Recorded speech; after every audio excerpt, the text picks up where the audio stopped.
La méthode Coué, la maîtrise de soi-même, emploie de l'autosuggestion, suite.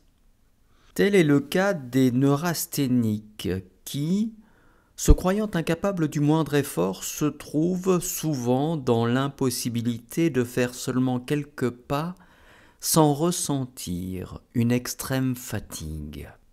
Et ces mêmes neurasthéniques, quand ils font des efforts pour sortir de leur tristesse, s'y enfoncent de plus en plus, semblables aux malheureux qui s'enlisent et qui s'enfoncent d'autant plus vite qu'il fait plus d'efforts pour se sauver. De même, il suffit de penser qu'une douleur s'en va pour sentir en effet cette douleur disparaître peu à peu et, inversement, il suffit de penser que l'on souffre pour que l'on sente immédiatement venir la souffrance. Je connais certaines personnes qui prédisent à l'avance qu'elles auront la migraine tel jour, dans telle circonstance, et, en effet, au jour dit dans les circonstances données, elles la ressentent. Elles se sont elles-mêmes donné leur mal, de même que d'autres se guérissent du leur par auto-suggestion consciente.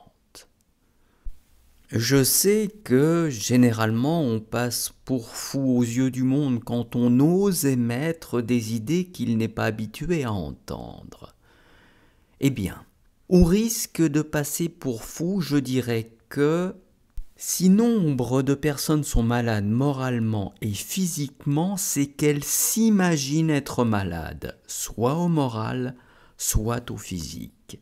Si certaines personnes sont paralytiques sans qu'il y ait aucune lésion chez elles, c'est qu'elles s'imaginent être paralysées. Et c'est parmi ces personnes que se produisent les guérisons les plus extraordinaires.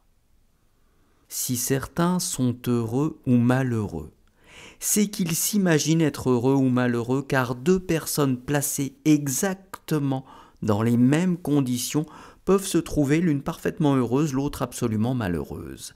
La neurasthénie, le bégaiement, les phobies, la kleptomanie, certaines paralysies, etc. ne sont autre chose que le résultat de l'action de l'inconscient sur l'être physique ou moral.